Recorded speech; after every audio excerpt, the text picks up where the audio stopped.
AF-27 Hindi. तभी एक और टेलीपोर्टेशन एरे जल उठा। इस बार जवान और बूढ़े शूरवीरों का एक पूरा समूह बाहर निकला। ये साफ जाहिर था कि वे शूरवीर अकादमी से आए थे। कुछ ही देर में वे भी अपने सामने मौजूद लाइनअप देखकर चौंक गए। ये साफ था कि कैमलॉट इसे पूरी गंभीरता से ले रहा था। लियोनेल को अचानक लगा कि कोई उसकी ओर देख रहा है। उसने लापरवाही से अपना सिर घुमाया तो एक जाना पहचाना लंबा चौड़ा आदमी खड़ा दिखाई दिया। सर लेमोरक ने शांत आंखों से लियोनेल की ओर देखा। उस पल उसकी भावनाओं का अंदाजा लगाना नामुमकिन था। वह एक ऐसे आदमी की तरह लग रहा था जो पहाड़ के गिरने पर भी पलक नहीं झपकाएगा। लियोनेल ने भी उतनी ही भावशून्यता से उसकी नजरों का सामना किया। जब उसकी ताकत लेमोरक से कहीं कम थी, तब भी वह डगमगाया नहीं था। कहा जा सकता है कि उस समय उसके घबराने का एकमात्र कारण मैगस एलियाड का उसके दिमाग पर हमला था। मौजूदा लियोनेल ने बहुत पहले ही सीख लिया था कि अपने मन को ऐसी चीजों से कैसे बचाया जाए। अब उसे अपनी आत्मा की निष्क्रिय शक्ति पर निर्भर नहीं रहना पड़ता था, वह सक्रिय रूप से ऐसे जादू को रोक सकता था। ये कहा जा सकता है कि लियोनेल उन कुछ लोगों में से एक थे जिन्हें इन व्यक्तियों की उपस्थिति में ऐसा सम्मान महसूस नहीं हुआ। सच तो यह है कि लियोनेल का जन्म भी एक साम्राज्य में हुआ था। हालांकि यह साम्राज्य से कुछ अलग था, लेकिन अवधारणा काफी हद तक समान थी। हालांकि पृथ्वी की सरकार काफी अनोखी थी। हालांकि सम्राट की संप्रभुता महत्वपूर्ण थी और कई पद वंशानुगत थे, फिर भी लोकतंत्र की छाया थी। यही कारण था कि अधिकारी सेक्रेटरी मार्क्वेसेट और गवर्नर ड्यूक जैसी उपाधियां धारण करते थे। ये सभी उपाधियां लोकतांत्रिक रूप से निर्वाचित और वंशानुगत उपाधियों का मिश्रण थीं। इस अनूठी प्रणाली के कारण लियोनेल ऐसे वातावरण में नहीं पले बड़े थे जहां घुटने टेकने पर जोर दिया जाता था और विस्तार से घुटने टेकने पर नहीं। कहने का तात्पर्य यह है कि घुटने टेकना और न टेकना एक बात है, जबकि दबाव के आगे झुकना दूसरी बात। डर के मारे घुटने टेकने वाले और सिर्फ रिवाज के चलते घुटने टेकने वाले में फर्क था। लियोनेल का शरीर तो घुटने टेक सकता था, लेकिन इसका मतलब यह नहीं था कि उसका दिल भी घुटने टेक चुका था। लामोरक की निगाहों का सामना करते हुए शर्माने के बजाय लियोनेल का खून एक बार फिर बेकाबू होकर उबल पड़ा। उस आदमी की तरफ भाला न तानने के लिए उसे अपनी पूरी इच्छाशक्ति लगानी पड़ी। उसने अपनी आभा को पूरी तरह से नियंत्रित कर लिया और अंततः लामोरक से नजरें हटा लीं। उसे लगा कि अगर वह देखता रहा तो खुद पर नियंत्रण रखने की उसकी सारी क्षमता खत्म हो जाएगी। उसी क्षण हवा में प्रकाश की किरणें बिखर गईं, जिससे प्रत्येक प्रतिभागी के सामने प्रकाश का एक कण तैरने लगा। जल्द ही वह प्रकाश टूट गया और एक लकड़ी का कार्ड प्रकट हुआ जिस पर एक संख्या खुदी हुई थी। लियोनेल का नंबर 321 था। जादूगर और शूरवीर अकादमियों की लड़ाइयां एक साथ चलेंगी। कृपया अपनी संख्या के अनुसार अलग हो जाएं। आपको 100 के समूह में बांटा गया है। यहाँ 1 से 100 तक की संख्याएं हैं। एक और 2 सितारा जादूगर ने आगे बढ़कर कमान संभाली थी। इस बार वह एक 2 सितारा पृथ्वी जादूगर था। हालांकि इस टूर्नामेंट में कुछ 2 सितारा जादूगर भी हिस्सा ले रहे थे, लेकिन कई ऐसे भी थे जिनके शक्तिशाली पारिवारिक समर्थक थे और जिन्हें ऐसा करने की कोई जरूरत नहीं थी। ये टूर्नामेंट पूरी तरह से उन लोगों के लिए बनाया गया था जिन्हें अपने परिवारों से कोटा नहीं मिलेगा। तुम एक छोटे लड़के को भूल क्यों रहे हो, लामोरक? ओह! लामोरक से कम कद का एक आदमी दिलचस्पी से ऊपर देख रहा था। क्या ये वही लड़का है जिसकी वजह से आपको हार का सामना करना पड़ा? मैंने सुना है कि उसे हराने के लिए आपको अपनी प्रज्वलित आंतरिक शक्ति को सक्रिय करना पड़ा था। क्या आपको शर्मिंदगी महसूस नहीं हुई? वह आदमी बेहिचक लामोरक का मजाक उड़ा रहा था और खिलखिलाकर हंस रहा था। लेकिन यह साफ था कि यह कोई तिरस्कारपूर्ण ताना नहीं था, बल्कि दोस्तों के बीच की एक साधारण सी हंसी मजाक थी। लामोरक ने घुरघुराहट की, लेकिन उसकी आंखें सिकुड़ गईं। उसे लियोनेल की नज़र बिल्कुल पसंद नहीं आई। यह कोई खास अपमानजनक तो नहीं था, लेकिन ऐसा लग रहा था जैसे कोई चींटी उससे सवाल कर रही हो। इससे उसे असहजता महसूस हुई। अगर वह तुमसे लड़ सकता है तो यह उसके लिए थोड़ा आसान हो सकता है। उसे 21-30 वर्ग को पूरी आसानी से हरा देना चाहिए। ट्रायल्स के दौरान वह कुछ मददगार साबित हो सकता है। यहाँ के कुछ शूरवीर इतने बुरे हो चुके थे कि पिछली बार मलिन ट्रायल गेट्स में प्रवेश कर चुके थे। हालांकि एक नश्वर के लिए 50 साल बहुत लंबा समय था, लेकिन आंतरिक शक्ति का अभ्यास करने वालों के लिए 150 साल जीना कोई समस्या नहीं थी। इस तरह वे सभी अच्छी तरह जानते थे कि उनके लिए किस तरह का खतरा मंडरा रहा है।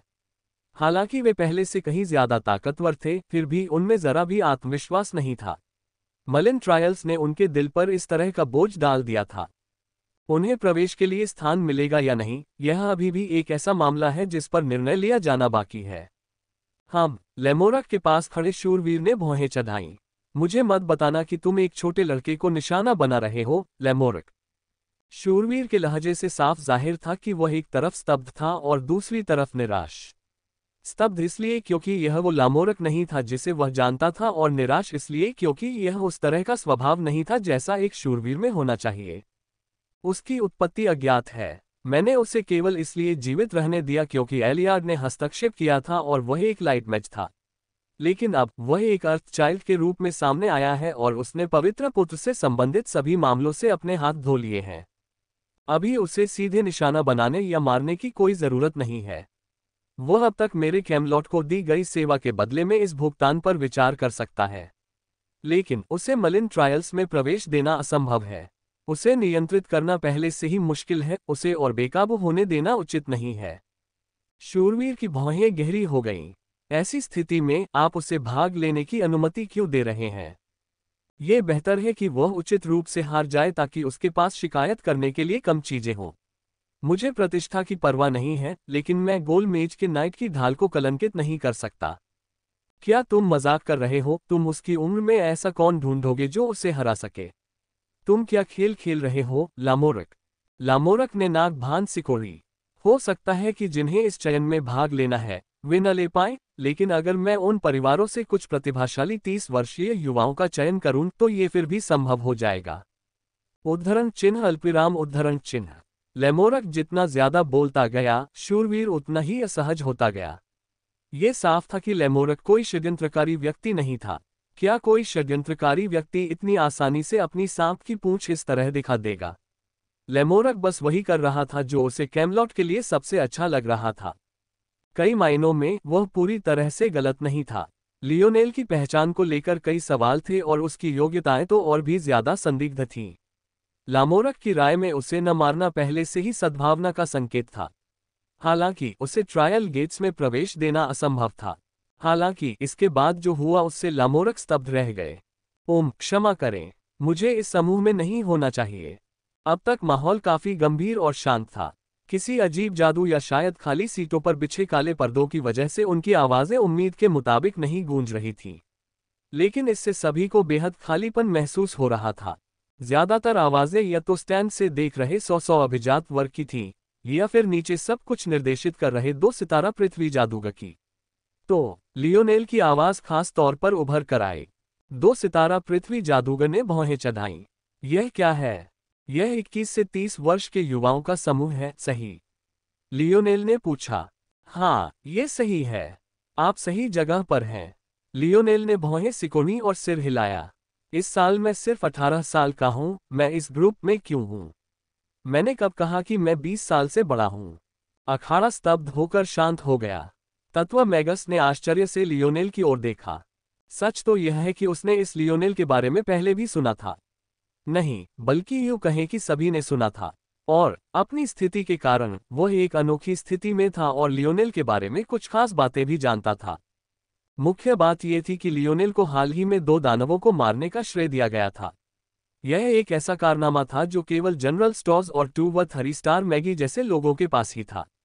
फिर भी यह अब एक नासमझ लड़के के हाथ में था। लियोनेल की प्रतिभा और उसकी उम्र के बीच तालमेल बिठाना पहले से ही काफी मुश्किल था। लेकिन अगर वह सबकी सोच से भी कम उम्र का था, तो ये कैसी बेतुकी बात थी। अब जब 2 सितारा पृथ्वी जादूगर ने इस बारे में सोचा, तो उम्र का पंजीकरण उम्मीदवारों को खुद ही करना चाहिए था। आखिरकार यहां मौजूद सभी लोगों का पंजीकरण या तो नाइट अकादमी या फिर जादूगर अकादमी में होना चाहिए था। लियोनेल अनाथ होने के कारण कुछ खास स्थिति में था। ऐसा लगता था कि इसी वजह से दूसरे लोग उसकी उम्र का अंदाजा लगा लेते थे। इसका कोई मतलब नहीं है। बिना पूछे कौन किसी की उम्र बताएगा? ऐसे इंसान को क्या मिलेगा? पृथ्वी के जादूगर को अचानक अपनी पीठ से ठंडा पसीना टपकता हुआ महसूस हुआ। उसे अचानक लगा कि मामला इतना आसान नहीं है, लेकिन उसे ये भी नहीं पता था कि वह अचानक किस मुसीबत में फंस गया है। बेटे, क्या तुम्हें यकीन है? ऐसे अपराध की सजा हल्की नहीं है। लियोनेल ने लगभग आंखें घुमा लीं। वह अपनी उम्र के बारे में निश्चित कैसे नहीं हो सकता था। लेकिन आखिरी पल में वह पीछे हट गया। इस दुनिया में उसने खुद को अनाथ बताया था। इस जमाने में उसके जैसे अनाथों का अपनी उम्र का अंदाजा लगाने में 1-2 साल की चूक होना कोई असामान्य बात नहीं थी। अगर वह अपनी उम्र को लेकर बहुत ज्यादा आश्वस्त होता तो इससे उसकी पहचान पर और सवाल उठते। इस बात पर विचार करते हुए लियोनेल ने एक कदम पीछे हटने का निर्णय लिया। मैं अनाथ हूं, मैं अपनी उम्र का सिर्फ अंदाजा ही लगा सकता हूं। लेकिन मेरी उम्र 20 साल से ज्यादा नहीं होनी चाहिए। लियोनेल का जवाब सुनकर पृथ्वी के जादूगर ने अविश्वास से उसकी ओर देखा। इस लड़के को तो यकीन भी नहीं था, लेकिन वह मुसीबत खड़ी कर रहा था। इस वक्त तो वह लियोनेल की गर्दन मरोड़ना चाहता था। अगर तुम्हें यकीन नहीं था तो मुझे इस झंझट में क्यों डाला? लियोनेल को जादूगर के हाव भाव पढ़कर ही एहसास हुआ कि कुछ गड़बड़ है। अब जब उसने सोचा तो उसे वाकई अजीब लगा कि उसकी उम्र उससे पूछे बिना ही तय कर दी गई। क्या उसे निशाना बनाया जा रहा था? यदि मेरी आयु मेरे लिए तय की गई थी तो ये बहुत संभव है कि मेरी संख्या मेरी लड़ाइयों के क्रम के साथ तय की गई हो। इस बिंदु पर विचार करते हुए लियोनेल को ज्ञान की प्राप्ति हुई। हालांकि वह भीतर से उलझन में भी था। क्या उसकी ताकत के साथ सचमुच कोई 30 या उससे कम उम्र का व्यक्ति था जो उसे हरा सकता था? सच कहूं तो उसे कुछ नहीं पता था। उसे इस दुनिया की जादुई व्यवस्था के बारे में काफी जानकारी थी, लेकिन इस दुनिया को बनाने वाले असल लोगों के बारे में उसे कुछ नहीं पता था। हो सकता है कि उसके पास भी कुछ हो। फिर भी लियोनेल आश्वस्त था। जैसा कि कहा गया है, सिर्फ इसलिए कि वह आश्वस्त था, इसका मतलब यह नहीं था कि वह दूसरों को अपने ऊपर हावी होने देगा, सिर्फ इसलिए कि उन्हें लगता था कि वह एक आसान लक्ष्य है। इस बात को लंबा खींचने की कोई जरूरत नहीं है, माननीय जादूगर। मेरा ज्ञान सीमित है, लेकिन मुझे पता है कि एक सहायक मंत्र मौजूद है जो कंकाल की उम्र का परीक्षण कर सकता है। अगर मैं गलत हूं तो मैं आपकी कोई भी सजा भुगतने को तैयार हूं। पृथ्वी के जादूगर के हाव भाव बदल गए। सच तो ये था कि वे ऐसी मुसीबत से बचने के लिए ज्यादातर कैमलॉट के निवारक उपाय का इस्तेमाल कर रहे थे। उम्र का पता लगाने वाली जादूगर कला एक 2 सितारा जादूगर कला थी।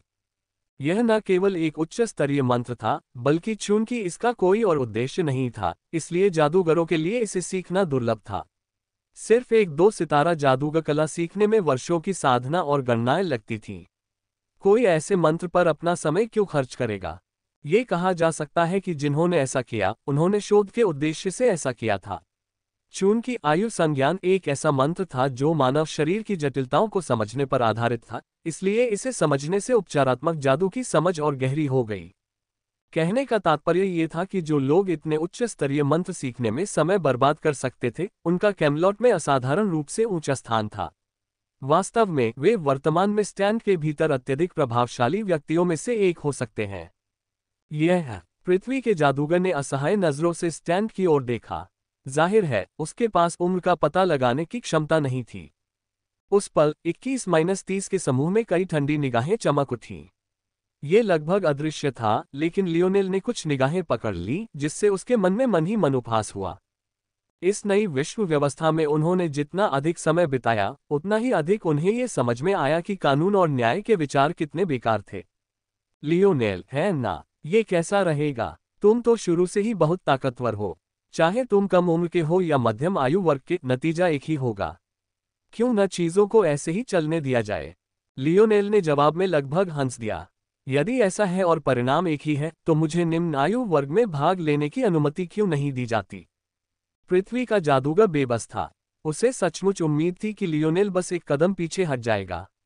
लेकिन कौन जाने इस बच्चे में इतनी हिम्मत कहां से आ गई कि इतने सारे कुलीनों के सामने इतना विवादास्पद हो गया।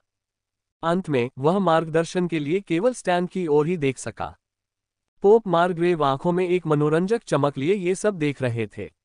उन्हें लियोनेल काफी दिलचस्प लगा। जहां तक उन्हें पता था, ये बच्चा काफी होशियार था। अगर वह ऐसा कर रहा था तो इसका मतलब था कि उन्हें एहसास हो गया था कि शायद उसे निशाना बनाया जा रहा है और उन्हें सम्मान बनाए रखने की जरा भी परवाह नहीं थी। आखिरकार ऊपर से कोई आगे आया। जब लियोनेल ने देखा कि वह कौन है तो उसके अंदर का तिरस्कार और गहरा हो गया। 3 स्टार अधिकारी मैगस लियोनेल एक अनाथ है। उसकी उम्र अज्ञात है। उसकी ताकत और उपलब्धियों को देखते हुए ये निर्णय लिया गया कि उसे मध्यम आयु वर्ग में रखा जाएगा। इससे अन्य युवाओं के लिए जोखिम कम होगा। इसके अलावा यह माना जाता है कि उसमें अपनी रक्षा करने के लिए आवश्यक ताकत है। लियोनेल की इन शब्दों पर कोई खास प्रतिक्रिया नहीं थी। मैं अपनी आयु की पुष्टि करने का अनुरोध करना चाहता हूं, कृपया। लामोरक, जो स्पष्ट रूप से सबसे अलग दिख रहा था, ने अपनी निगाहें संकुचित कर लीं। निर्णय ले लिया गया है। क्या सच है? लियोनेल ने पूछा। क्या तुम्हें यकीन है? लामोरक की आभा अचानक तीव्र हो गई। अगर यह वाकई इतना परेशानी भरा है तो मैं इसे खुद ही डाल सकता हूं। लियोनेल ने कहा, मानो वह लेमोरक के हाव भाव पर ध्यान नहीं दे रहा हो। इससे पहले कि कोई प्रतिक्रिया कर पाता, लियोनेल के चारों ओर तेज हवा चलने लगी। 1 सेकंड, 2, 3, शू। लियोनेल के शरीर के चारों ओर एक प्रकाश उत्पन्न हो गया तथा उसके शरीर से प्रकाश के कण निकलने लगे। रोशनियां बढ़ती गईं और इकट्ठी होती गईं। जल्द ही जादू धुंधला हो गया और सच्चाई सबके सामने आ गई। प्रकाश के 18 कण। 19वां कण रहने से पहले मुश्किल से बना था। यह न केवल स्पष्ट था कि लियोनेल केवल 18 वर्ष का था, बल्कि यह भी स्पष्ट था कि वह 19 वर्ष का होने वाला था। लामोरक का माथा फड़क गया। अब कोई समस्या नहीं होनी चाहिए, है ना? लियोनेल ने शांति से कहा। कृपया मुझे निचली आयु वर्ग में शामिल कर दीजिए।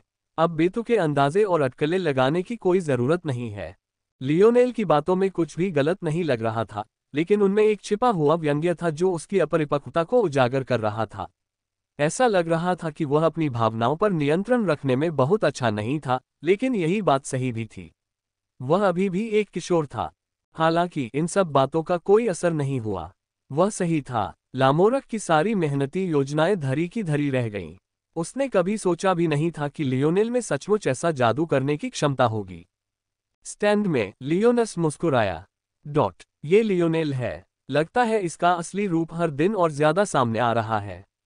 अगर लेमोरक इसी तरह अपनी धुन में लगा रहा तो शायद वह अंतिम परिणाम तक नहीं पहुंच पाएगा। कोई विकल्प न होने के कारण लियोनेल को निम्न आयु वर्ग में प्रवेश की अनुमति दे दी गई। शुरू से आखिर तक सर्वोच्च अधिकारी राजा आथा और रानी गुनिवेरे ने एक शब्द भी नहीं कहा।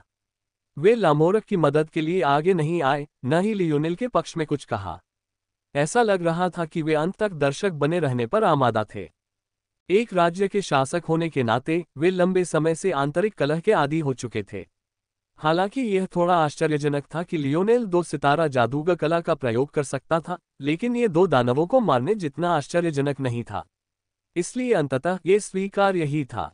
इस तरह लियोनेल ने निचले आयु वर्ग में अपनी पकड़ मजबूत कर ली।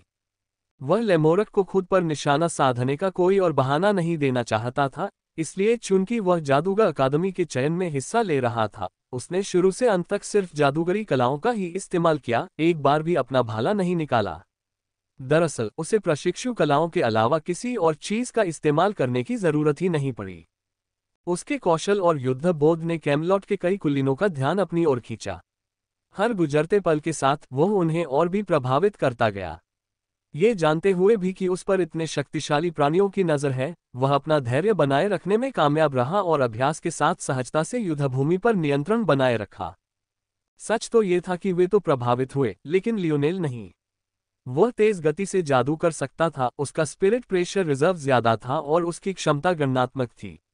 अगर वह उन्हें हरा नहीं पाता तो वह एक मजाक से ज्यादा कुछ नहीं होता। लियोनेल जानता था कि तीसरे आयाम में उसकी उम्र के बराबर ताकतवर लोगों को ढूंढना लगभग नामुमकिन होगा। सिर्फ उच्च आयामों में जन्मे लोग ही उसकी बराबरी कर पाएंगे। जल्द ही परिणाम स्पष्ट हो गया। लियोनेल ने एक भी मुकाबला नहीं हारा और निचले आयु वर्ग में प्रथम स्थान प्राप्त किया। मध्य आयु वर्ग के 2 युवक एक दूसरे के बगल में खड़े होकर ठंडे भाव से ये सब देख रहे थे। सच तो यह है कि अगर उन पर उम्र का परीक्षण किया जाता तो पता चलता कि वे 35 के आसपास के हैं। उन्होंने लियोनेल के साथ मुकाबला करने और उसे हारने पर मजबूर करने के लिए पहले ही नियमों को तोड़ मरोड़ दिया था, लेकिन उन्होंने ऐसे नतीजे की कभी उम्मीद नहीं की थी। वे ऐसा इसलिए कर पाए क्योंकि वे लामोरक नाइटशिप के सेवक मात्र थे। चूंकि वे अनाथ थे, इसलिए वे अपनी उम्र न जानने का बहाना भी बना सकते थे। इसके अलावा चूंकि वे जादूगर थे, इसलिए वे अपनी उम्र से कम उम्र के दिखते थे।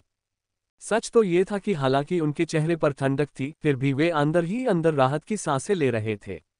अगर वे पकड़े जाते तो जाहिर है कि लामोरक को नहीं, बल्कि खुद उन्हें ही नुकसान उठाना पड़ता। कहा जा सकता है कि लियोनेल ने भी उन्हें किसी तरह बचा लिया था। लियोनेल ने अपना प्रथम स्थान का टोकन स्वीकार किया और जाने के लिए मुड़ा, फिर से लेमोरक की ओर एक नजर भी नहीं डाली। यह मामला बस यहीं खत्म होगा या नहीं, यह अभी भी अनिश्चित था। लेमोरक ने लियोनेल को जाते हुए ठंडे मन से देखा। ये कहा जा सकता है कि आज उसने अपनी सारी प्रतिष्ठा खो दी और उसके पास दिखाने के लिए कुछ भी नहीं था। हालांकि उसे लियोनेल से कोई नफरत नहीं थी। उसने ऐसा इसलिए नहीं किया क्योंकि उसे लियोनेल से नफरत थी। वो बस यह नहीं चाहता था कि कैमलॉट अपनी घास में सांप पाल ले। चूंकि यह तरीका काम नहीं आया, इसलिए उसे कुछ और सोचना पड़ा। तारांकन लियोनेल अपने रहने के कमरे में वापस चला गया। हालांकि उसके चेहरे पर कोई खुशी नहीं थी। उसकी निगाहें एक ठंडी रोशनी से भरी हुई थीं। कुछ देर बाद उसने खंडित घन की प्रयोगशाला में प्रवेश करने से पहले कुछ सहायक सुरक्षा और संसूचन मंत्रों का अभ्यास किया। प्रस्थान की तिथि में अभी 2 महीने बाकी थे, इसलिए उसे तैयार रहना था। सबसे पहले उसे अपना दस्ताना शिल्प पूरा करना था। उसके बाद उसे हिम्मत जुटाकर कुछ उपयोगी खजाने बनाने थे। पहले वह प्रोजेक्ट हंट द्वीप से प्राप्त कीमती अयस्कों को बर्बाद नहीं करना चाहता था क्योंकि उन्हें इकट्ठा करना बहुत मुश्किल था और वह उन्हें अपने दिव्य कवच के लिए बचाना चाहता था, लेकिन अब उसके पास कोई विकल्प नहीं था। लामोरक को लगता था कि उससे निपटना आसान होगा। हालांकि वह कभी भी आसानी से हार मानने वाला नहीं था। जैसे जैसे लियोनेल ने ध्यान करना शुरू किया, उसके भीतर का दृढ़ निश्चय बढ़ता गया। वह अच्छी तरह जानता था कि उस समय अखाड़े में कैमलॉट के लगभग 100 कुलीन वर्ग उन युवाओं की नियुक्ति पर चर्चा कर रहे थे जिन्हें चयन समिति ने अभी अभी चुना था। हालांकि उसे दिया गया पद मिलेगा या नहीं, यह अभी भी अनिश्चित था। लियोनेल के कैमलॉट वापस लौटने के 3 कारण थे, जबकि वह जानता था कि ऐसा हो सकता है। आखिरकार रॉयल ब्लू फोर्ट में लौटकर वह एक बार जल चुका था। वह बिना किसी कारण के दोबारा वही गलती नहीं दोहराएगा।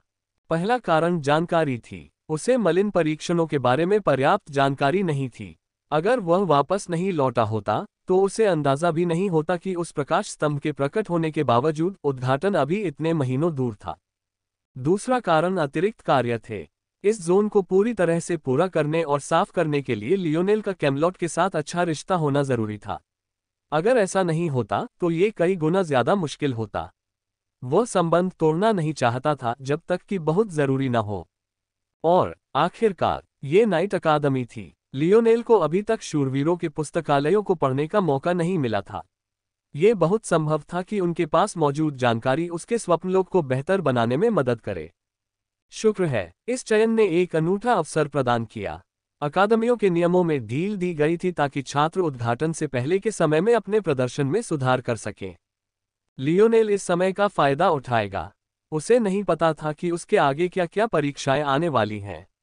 उसे बस इतना पता था कि इस क्षेत्र में उच्च आयामों वाले प्राणियों के हस्तक्षेप के बारे में उसके सारे अनुमान गलत हो सकते हैं। लेकिन एक बात जो वह नहीं चाहता था, वह थी उसकी तैयारी की कमी। जैसा कि अपेक्षित था, जैसे ही लियोनेल ने अपनी योजनाएं बनानी शुरू की, कैमलॉट के अभिजात वर्ग के बीच बहस शुरू हो गई। लियोनेल के हाथ की चाप पर सुनहरी रेखाओं के घुमावदार निशान थे। उसकी कलम तेजी से काम कर रही थी। कभी वह जोरदार और मजबूत होती तो कभी कोमल और नाजुक।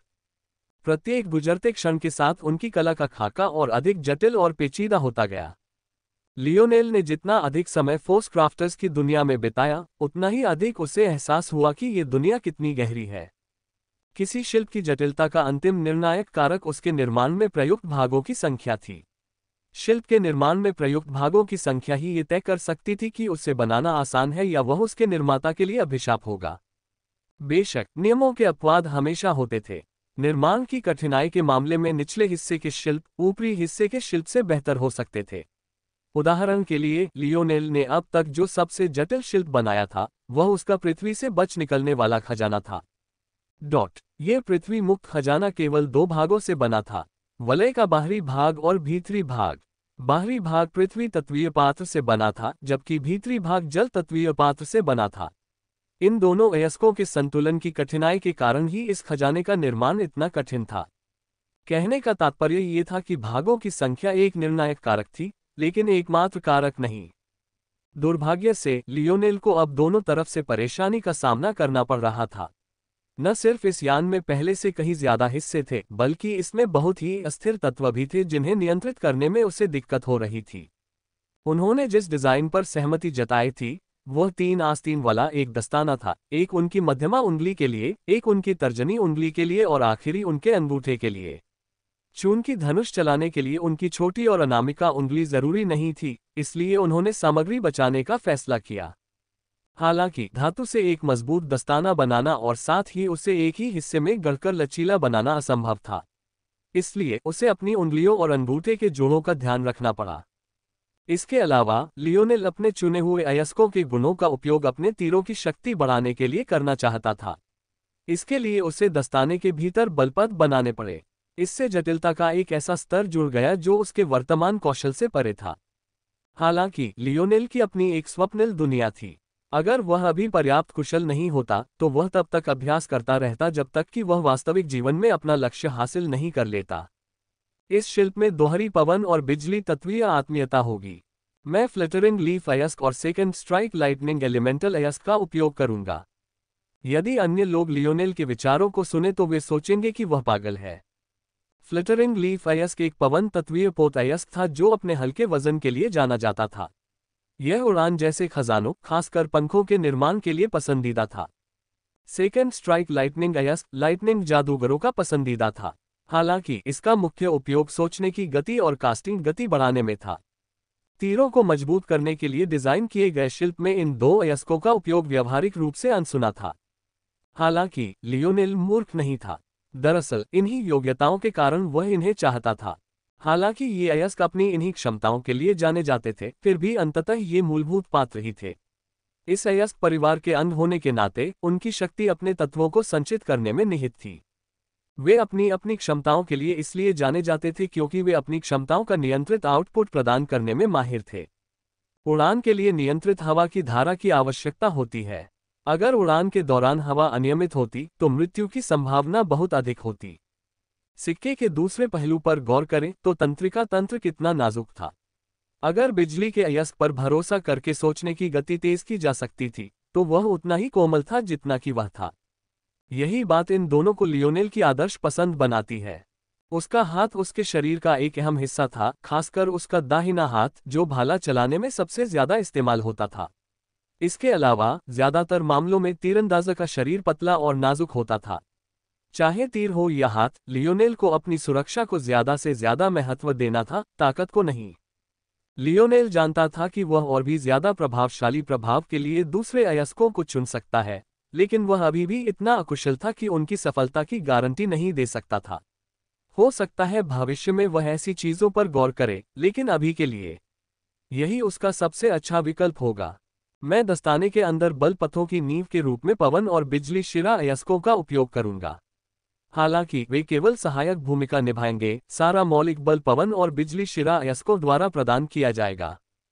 अंतिम भाग में 11 भाग होंगे और यह टियर 9 ब्लैक ग्रेड खजाना होगा। लियोनेल अपने अंतिम डिजाइन में लगातार सुधार करता रहा। अपने सपनों की दुनिया में इसे लागू करने के बाद जो भी समस्याएं उसे तुरंत ठीक कर देता था। उसे अंदाजा भी नहीं था कि उसकी यह उपलब्धि कितनी असाधारण थी। चौथे आयाम की दुनियाओं में टियर 9 ब्लैक फोर्स क्राफ्टर्स दुर्लभ थे। ऐसे कई संसार थे जहां एक भी नहीं था। ऐसे संसारों को या तो बेहतर संसारों के साथ व्यापार पर निर्भर रहना पड़ता था या जोन साफ करने के लिए उच्च आयाम की दुनियाओं द्वारा दिए जाने वाले पुरस्कारों पर। यह कहा जा सकता है कि मौजूदा लियोनेल विसंगतियों के बीच एक विसंगति था। यहां तक कि उसने खुद भी ये कम करके आंका था कि एक फोर्स क्राफ्टर के रूप में उसके करियर के लिए उसकी क्षमता कितनी मूल्यवान थी। हालांकि लियोनेल तेजी से आगे बढ़ रहा था, फिर भी वह बहुत सी चीजों से अनभिज्ञ था। एक फोर्स क्राफ्टर के रूप में उसका महत्व ही पृथ्वीवासियों के लिए उसे ईश्वर के स्तर तक पहुंचाने के लिए पर्याप्त था। खैर, यह तो सिर्फ एक संभावना थी। दूसरी संभावना ये थी कि वे उसे उसके जीवन के अंत तक शिल्पकला को निखारने के लिए जेल में बंद कर देते। इस तरह सप्ताह बीतते गए और लियोनेल को जिस कॉल का इंतजार था वह आखिरकार आ ही गई। उस दिन लियोनेल ने अपने घर का दरवाजा खोला तो पाया कि लियोनस वहां गंभीर भाव से खड़ा उसका इंतजार कर रहा था। लियोनेल, मुझे उम्मीद है कि तुम ठीक होगे, लियोनस ने मुस्कुराते हुए कहा। मेरे पिता तुमसे मिलना चाहते हैं। लियोनेल एक पल के लिए स्तब्ध रह गया, फिर उसकी नजरें सिकुड़ गईं। राजा आर्थर उसे देखना चाहते थे। सामान्य व्यक्ति को अपने पूरे जीवन काल में कभी भी राजा के महल में प्रवेश करने का अधिकार नहीं मिलता, लेकिन ऐसे दुर्लभ अवसर हमेशा ही मिलते थे जब किसी को ऐसा अवसर मिलता था। अगर आप खुद को ऐसे किसी व्यक्ति की जगह रखें तो उमड़ती भावनाओं की कल्पना करना संभव होगा। वातावरण के हर कोने में व्याप्त कुलीनता की हवा आत्मा पर इस तरह हावी हो रही थी मानो किसी भी अहंकार को दबा देना चाहती हो और श्रद्धा और सम्मान का मार्ग प्रशस्त करना चाहती हो। लियोनेल पहले कभी पृथ्वी की राजधानी नहीं गया था। उसने जो सबसे अच्छी तस्वीरें देखी थीं, वे ग्रैंड पैलेस की थीं। उसे याद है कि उस नज़ारे को देखकर उसे विस्मय हुआ था और अब भी उसे कोई फर्क महसूस नहीं हो रहा था। जीवन में ऐसे अनुभवों का अभाव था, ऐसे माहौल में वह आश्चर्यचकित क्यों न हो और कुछ हद तक दबा हुआ भी महसूस न करे। वह महान वातावरण, अच्छी तरह से प्रशिक्षित गार्ड, हवा में व्याप्त श्रेष्ठता की सुगंध, ये सब उसकी आत्मा पर भारी पड़ रहा था और ऐसा लग रहा था कि जैसे जैसे वह सिंहासन कक्ष के करीब पहुंच रहा था, दबाव उतना ही बढ़ता जा रहा था। लियोनेल को इसका एहसास भी नहीं हुआ, लेकिन उसने मन ही मन कई कदम पीछे खींच लिए। ये शारीरिक कदम नहीं थे, बल्कि मानसिक कदम थे। ऐसा लग रहा था जैसे बातचीत शुरू होने से पहले ही वह रियायतें दे रहा था। लायंस ने शांति से लियोनेल को बगल से देखा, लेकिन एक बार फिर ज्यादा कुछ नहीं कहा। इस बार ऐसा इसलिए नहीं था कि वह लियोनेल की परीक्षा ले रहा था, बल्कि इसलिए कि इस बार बहुत ज्यादा ताकतें काम कर रही थीं। अगर लायंस को किसी एक पक्ष का चुनाव करना होता तो वह 10 में से 10 बार अपने पिता को चुनता। वह व्यक्ति थे जिनकी वह अपने जीवन में सबसे ज्यादा प्रशंसा करता था। वह लियोनेल की भी प्रशंसा करता था और उसे अपना दोस्त भी मानता था। लेकिन लियोनेल का उसके साथ रिश्ता, उसके पिता के साथ उसके रिश्ते से ज्यादा अहमियत नहीं रखता था। प्रवेश करना, एक गरिमामय आवाज ने लियोनेल के दिल को हिला दिया और सिंहासन कक्ष के दरवाजे खुल गए। लियोनेल ऐसी जगह पहले भी देख चुका था। पोप मार्ग्रेव का सिंहासन कक्ष भी कुछ खास अलग नहीं था, सिवाय इसके कि वहां रोशनी कम थी। हालांकि पोप मार्ग्रेव ने लियोनेल को ऐसा कोई दमनकारी एहसास नहीं दिया। चयन के समय अपने शांतचित्त रूप की तुलना में राजा आर्थर के चेहरे पर वैसी बेफिक्री वाली मुस्कान नहीं थी, बल्कि उनकी भौहों पर गरिमा का भाव था और उनके होंठ एक सहज रेखा में सिकुड़े हुए थे जो उनकी भावनाओं को पूरी तरह से छिपाए हुए थे। लियोनेल सिंहासन के पास गया और सम्मान स्वरूप एक घुटने के बल झुक गया।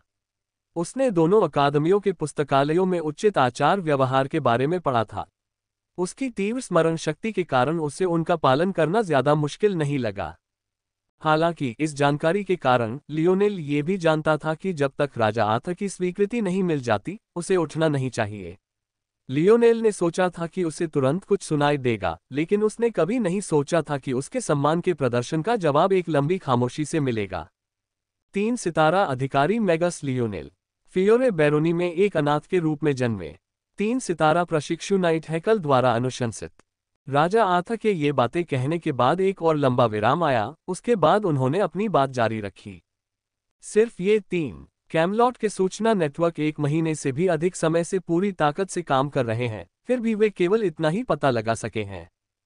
तो मैं आपसे ये प्रश्न केवल एक बार ही पूछूंगा, आप कौन हैं? राजा आर्थर जितना अधिक बोलते गए, लियोनेल को घबराहट होने के बजाय वास्तव में ऐसा महसूस होता रहा कि वह अत्यंत शांत होता जा रहा है। हाल ही में उससे बेबसी का यह एहसास बहुत सता रहा था। चाहे वह किले की लड़ाई हो, हैकर हच से उसकी मुठभेड़ हो, लेमोरक से उसकी लड़ाई हो, और अब राजा आर्थर के साथ, जो अपनी ताकत का इस्तेमाल करके लियोनेल पर दबाव डालकर उसे टूटने और अपनी असली पहचान बताने पर आमादा लग रहा था। उन्होंने पाया कि हर बार ऐसा होने पर उन्हें पिछली बार से भी अधिक बुरा महसूस होता था। आमतौर पर यह स्वाभाविक ही था कि उसे इसकी आदत हो जाएगी। एक बार सिर नीचे करने के बाद समय के साथ ऐसा करना आसान होता गया। अंततः उसे फिर से ऊपर उठाना एक असंभव काम बन गया। लेकिन किसी भी कारण से लियोनेल के साथ ऐसा नहीं हुआ। राजा आर्थर को कुछ भी ध्यान नहीं आया, लेकिन लियोनस, जिसने पिछले कुछ महीनों में लियोनेल को गहराई से समझ लिया था, को अचानक महसूस हुआ कि लियोनेल का आभामंडल और भी स्थिर होता जा रहा है। लियोनस की अभिव्यक्ति एक क्षण के लिए बदल गई। लियोनेल चुप रहा, हालांकि उसकी कोई प्रतिक्रिया न मिलने से राजा आर्थर की नजरें संकुचित हो गईं। सिंहासन कक्ष में ज्यादा पहरेदार नहीं थे, जरूरत ही नहीं थी। कैमलॉट का सबसे शक्तिशाली योद्धा उनके सामने था, तो उसे कितने पहरेदारों की जरूरत थी? लेकिन ये कहना सही होगा कि जो लोग यहाँ थे, वे सर्वश्रेष्ठ थे। लियोनेल की प्रतिक्रिया की कमी को देखते हुए उनकी आभा भी तेज हो गई। इसके बाद जो हुआ वह पूरी तरह अप्रत्याशित था। लियोनेल खड़ा हो गया। राजा आर्थर की आज्ञा के बिना वह अपनी मर्जी से खड़ा हुआ और अपने घुटनों को ऐसे साफ किया जैसे उन पर धूल जमी हो। इतने साफ सुथरे और सुव्यवस्थित महल में धूल का एक कण भी कहाँ मिल सकता है। उस क्षण लियोनेल को अचानक एहसास हुआ कि उसे घुटने टेकना पसंद नहीं है। अगर महामहिम राजा आर्थर को कुछ कहना है तो कृपया मुझसे खुलकर कहें। मेरा इतिहास वैसा ही है जैसा आप कह रहे हैं, उसमें कुछ भी गलत नहीं है। मैं इसके बारे में और कुछ नहीं कह सकता। ये कैमलॉट था, पृथ्वी नहीं। क्या राजा आर्थर खुद को मूर्ख समझता था? आम लोगों को जन्म अभिलेख प्राप्त नहीं होते थे, खासकर अनाथों को। केवल कुलीन वर्ग को ही ऐसा करने का अधिकार था। इसके अलावा राजा आर्थर द्वारा उल्लिखित फ्योरे बैरोनी येलो मिशन रिंग के अंतर्गत आती थी। उस क्षेत्र में कैमलॉट का प्रभाव विशेष रूप से कमजोर था। राजा आर्थर उस पर जो दबाव डाल रहे थे, मानो लियोनेल की असलियत जान चुके थे, वह सब बेकार का दिखावा था। लियोनेल कैमलॉट के बारे में इतनी सारी किताबें पढ़ने के बाद इतना समझ गया था कि वह सही अंदाजा लगा सकता था कि उसकी असलियत जानने की संभावना 7% से भी कम है। ज्यादा से ज्यादा उन्हें शक तो होगा ही। इसलिए अब धार्मिक क्रोध के साथ प्रतिक्रिया करना उचित प्रतिक्रिया थी। वैसे मौजूदा लियोनेल सच में कोई नाटक नहीं कर रहा था। वो गुस्से में था। शायद अगर लियोनस के साथ उसकी दोस्ती न होती तो उसे अभी और यही रानी गुनिवेरे के विवाहेतर संबंध का पर्दाफाश करने में कोई आपत्ति नहीं होती। लियोनेल ने बिना किसी अनिवार्यता स्तब्धकारी प्रतिक्रिया की प्रतीक्षा किए अपनी बात जारी रखी। यदि आप मेरे स्थान पर सर लामोरक का पक्ष लेना चाहते हैं और मलिन ट्रायल में प्रवेश करने के मेरे अधिकार को रद्द करना चाहते हैं तो बस इतना कह दीजिए। लियोनेल ने राजा आर्थर की ओर देखने के लिए अपना सिर उठाया। उसकी निगाहें झील की तरह शांत थीं और राजसी आभा को चीरती हुई उस पर एक अविरल धारा की तरह उतर रही थी। राजा आर्थर का आभामंडल अधिकाधिक दम्भोटू होता गया। सिर्फ वही नहीं था, सिंहासन कक्ष की दीवारों पर खड़े पहरेदारों को भी गुस्सा और आक्रोश महसूस हुआ। ये लड़का कौन था जो उनके राजा से इस तरह बात कर रहा था? ये याद रखना जरूरी था कि राजा आर्थर अनाथ तो थे, फिर भी उनका जन्म कुलीन परिवार में हुआ था। कैमलॉट के लोगों के लिए उनका अनाथ होना उनके शाही खानदान से ज्यादा महत्वपूर्ण नहीं था। शुरू से ही उनका राजा बनना तय था। कैमलॉट की प्रजा को लियोनेल और उनके राजा के बीच का अंतर साफ दिखाई दे रहा था। वे उसकी गरिमा पर ऐसा आघात कैसे होने दे सकते थे? उस पल आर्थर के दिल में एक अजीब सा गुस्सा उमड़ आया। उसे इस तरह कब बेइज्जत किया गया था? जब से उसने पत्थर से तलवार निकाली थी, उसकी जिंदगी पूरी तरह बदल गई थी। उसे एक भी झटका नहीं लगा था। उस सफर में उसके शूरवीर उसके संगी साथी थे। लामोरक और बाकी लोग उसके साथ बड़े हुए। अगर उसने अपने करीबी दोस्तों के फैसलों पर भरोसा न किया होता तो वह यहाँ कभी नहीं पहुंच पाता। एक राजा के लिए हर फैसला खुद लेना और हर रहस्य को अकेले समझना नामुमकिन था। भले ही वह लियोनेल की प्रतिभा की कद्र करता था, लैमोरक उसे मारने के लिए नहीं कह रहा था, वह तो बस उससे एक प्रवेश अधिकार छीनने के लिए कह रहा था। हालांकि यह अभी भी एक बड़ी मांग थी, फिर भी परिस्थितियों को देखते हुए यह स्वीकार्य था। यह सच था कि राजा आर्थर ने पहले ही लैमोरक का पक्ष लेने का फैसला कर लिया था। हालांकि उन्होंने पहले लियोनेल से पूछताछ करने का फैसला किया था। उसके मन में लियोनेल तो बस एक किशोर था। राजसी सत्ता के दमन में उसकी कोई भी खामी सबके सामने आ जाएगी। हालांकि उसने कभी नहीं सोचा था कि लियोनेल इस तरह की प्रतिक्रिया देगा। यह सच था कि लियोनेल को नाराज होने का हक था। ट्रायल्स का एक बड़ा अवसर सदी में 1 या 2 बार ही आता था। अगर वह इस अवसर से चूक जाता तो इसका मतलब होता कि वह कभी भी अपनी पूरी क्षमता तक नहीं पहुंच पाता। हालांकि कैमलॉट इस समय एक नाजुक स्थिति में था। राजा आर्थर एक खलनायक को रास्ता देने के बजाय एक निर्दोष के साथ अन्याय करना ज्यादा पसंद करते। चाहे चर्च के साथ अंदरूनी कलह हो या दानव सेना का बाहरी दबाव, दोनों ही ऐसे मुद्दे थे जिन्हें नजरअंदाज नहीं किया जा सकता था। अगर उसने इस बीच एक और बाघ भी पाल लिया तो उसका राज्य सचमुच बिखर सकता था। उसकी पीठ तो पहले से ही दीवार से सटी हुई थी और अब एक जूनियर के जुबानी हमले का सामना भी करना पड़ रहा था। भला उसे गुस्सा क्यों न आता? राजा आर्थर धीरे धीरे शांत हो गए। हालांकि उसका दिल गुस्से से उबल रहा था, लेकिन उसके चेहरे पर शुरू से आखिर तक जरा भी गुस्सा नहीं दिखा। वह एक राजा था। आखिरकार वह खुद को एक बच्चे के स्तर तक नहीं गिराएगा। 3 सितारा अधिकारी जादूगर लियोनेल कैमलॉट के शाही न्यायालय ने निर्णय लिया है कि मलिन परीक्षण द्वारों में प्रवेश के आपके अधिकार रद्द कर दिए जाएंगे। आप जा सकते हैं। राजा आर्थर को अपनी सफाई देने की कोई जरूरत नहीं पड़ी। वह जोर देकर कह सकते थे कि लियोनेल की उत्पत्ति बहुत रहस्यमय थी। वह कह सकते थे कि लेमोरक और उन्होंने कई युद्ध क्षेत्रों में कंधे से कंधा मिलाकर लड़ाई लड़ी थी और उन्हें अपने भाई के फैसले पर भरोसा था। वह जितने चाहें उतने झूठे कारण गिना सकते थे। हालांकि उसने ऐसा नहीं किया। उसे इससे कोई आपत्ति नहीं थी। अपने से नीचे के किसी व्यक्ति को अपनी सफाई देने की उसके पास क्या वजह थी? वह एक राजा था, कैमलॉट का राजा। उसका वचन अंतिम होता था। जैसा कि कहा गया है, राजा ने लियोनेल की प्रतिक्रिया की कभी उम्मीद नहीं की होगी। लियोनेल ने सिर हिलाया मानो इस फैसले का उससे कोई लेना देना ही न हो। फिर बिना कुछ कहे वह जाने के लिए मुड़ गया। वह इस महल में अपने हृदय में विस्मय लिए आया था और वापस आते समय उसके चारों ओर उदासीनता छाई हुई थी। उसने लाइन्स को विदाई देने की भी जहमत नहीं उठाई। राजा आर्थर की निगाहें क्रोध से चमक उठीं, लेकिन लियोनेल के कदम रुके नहीं। ये पूरी तरह से उपेक्षा थी। अंत में राजा आर्थर ने हिलने का निर्णय नहीं लिया, यहाँ तक कि उन्होंने अपने उन रक्षकों को भी हाथ हिलाकर इशारा किया जिन्होंने अपने हथियार आधे बाहर निकाल लिए थे। जैसे ही लियोनेल बाहर निकला, उसने अपने दिल में कुछ कहा। राजा आर्थर के कई रूप थे। कुछ कहानियां उन्हें एक ऐसे वीर पुरुष के रूप में चित्रित करती थीं जिनमें कोई दोष नहीं था, जो केवल अपने सबसे करीबी लोगों के विश्वासघात के कारण ही गिर गया। हालांकि कुछ कहानियां उन्हें एक ऐसे युग के नायक के रूप में चित्रित करती थीं जिसमें दुखद दोष थे, जिसने उनके सबसे करीबी लोगों को उनसे दूर कर दिया। इस बातचीत के बाद लियोनेल को पहले से ही पता था कि वह राजा आर्थर के किस संस्करण के साथ काम कर रहा था। लियोनेल के जाने के काफी देर बाद राजा आर्थर ने आह भरी और सिर हिलाया। आखिरकार वह कोई अत्याचारी शासक नहीं था। उसका अपना विवेक दोषी था, लेकिन इसका मतलब यह नहीं था कि वह अपना मन बदल लेगा। उसने पहले ही लेमोरक का साथ देने का फैसला कर लिया था। पिताजी, मुझे लगता है कि आपने गलत फैसला लिया है। लियोनस, जिसे लियोनेल के पीछे चलना ठीक नहीं लगा था, वहीं रुक गया। काफी देर बाद आखिरकार उसने ये शब्द कहे, तो क्या इसीलिए तुमने यहीं रुकने का फैसला किया? पिछले कुछ दिनों से ऐसा लग रहा है कि तुम अपने पिता के साथ बिल्कुल भी समय नहीं बिताना चाहती हो। अगर दूसरों को ये बात पता चलती तो उन्हें बहुत धक्का लगता।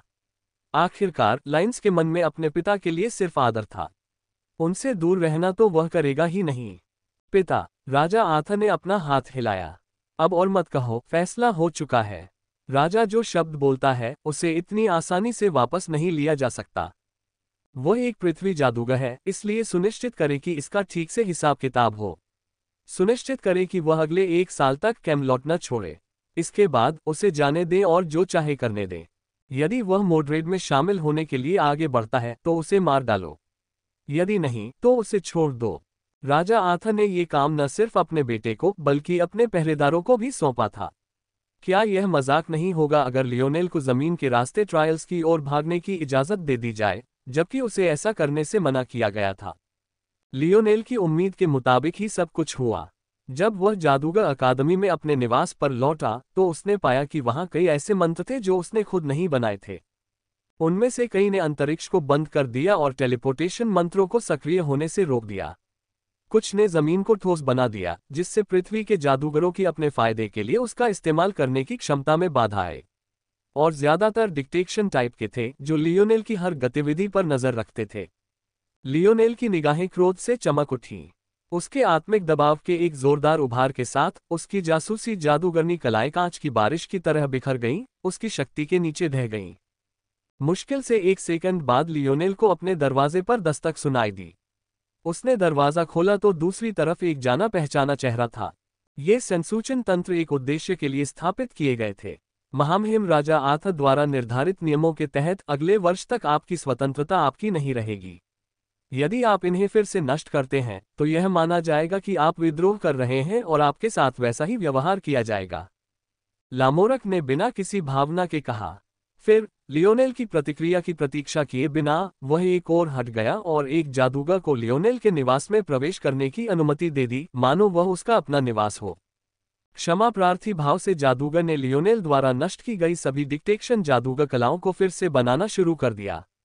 लगभग 20 मिनट बाद ही जादूगर ने आखिरकार अपना काम पूरा किया और चला गया। पूरी प्रक्रिया का अवलोकन करने के बाद लामोरक ने दरवाजा थोड़ा खुला छोड़ दिया और वहां से चला गया। टकराना। लियोनेल ने दरवाजा इतनी जोर से बंद किया कि वह अपने कब्जे से उड़ गया। हंगामा कम नहीं था। लियोनेल की ताकत के आगे दरवाजा तो दूर, जिस रास्ते से वह गुजरा था उसकी दीवार में भी दरारें पड़ गईं। दरअसल आवाज इतनी अचानक और तेज थी कि लेमोरक को लगा जैसे एक पल के लिए उसका दिल धड़कना बंद हो गया हो। वह बिल्कुल भूल गया था कि वह एक बच्चे के साथ बात कर रहा है। क्या उसे उम्मीद थी कि लियोनेल कोई शोर नहीं मचाएगा? लियोनेल ने अपने अब बिना दरवाजे वाले घर की देखभाल करने की जहमत भी नहीं उठाई। क्या फायदा था? अगर उस पर इतनी कड़ी निगरानी रखी जा रही थी तो किसे फर्क पड़ता था कि उसके घर में दरवाजा है या नहीं? बेहतर होगा कि जो नुकसान उसने किया है उसे भी उन्हीं को करने दिया जाए। लामोरक की अभिव्यक्ति गहरी हो गई। मैं तुम्हें सलाह देता हूं कि तुम अपने आप पर नियंत्रण रखो। और मैं तुम्हें सलाह देता हूं कि तुम जाओ और अपनी चुदाई करो। लियोनेल का गुस्सा भड़क उठा। उसकी आंखें लाल हो गईं और वह पागलपन के करीब पहुंचते हुए क्रूर भाव से लेमोरक पर टूट पड़ा। ऐसा लग रहा था कि अगर लामोरक ने उसे एक कदम और आगे बढ़ाया तो वह भड़क उठेगा। लेकिन इस बार वे कैमलॉट की चौड़ी सड़कों पर नहीं थे। अगर वे यहां लड़ते तो लियोनेल को अपने नुकसान की परवाह नहीं होती, लेकिन लेमोरक के पास ऐसी कोई गुंजाइश नहीं थी। और लियोनेल पहले से ही इतना शक्तिशाली था कि उसे नियंत्रित करना उसके लिए भी मुश्किल था। जैसे जैसे दोनों पुरुषों के बीच झड़प जारी रही, भीड़ बढ़ती ही जा रही थी। जादूगर अकादमी शुरू से ही विद्वानों का अड्डा थी। आमतौर पर अकादमी में असाधारण शांति रहती थी। यहां तक कि जब दो या दो से ज्यादा जादूगर आपस में बातचीत कर रहे होते थे, तब भी वे अपनी आवाज को सम्मानजनक स्तर पर रखते थे। दो लोगों का आपस में बहस करना और इतना शोर मचाना बेहद दुर्लभ था। लामोरक ने स्थिति में बदलाव देखा और भौहें चढ़ा लीं। अंततः वो पीछे हट गया। ये याद आने के बाद कि लियोनेल गुस्से के अलावा कुछ नहीं कर सकता था, वह पुनः शांत हो गया। हालांकि यह अभी भी परेशानी की बात थी।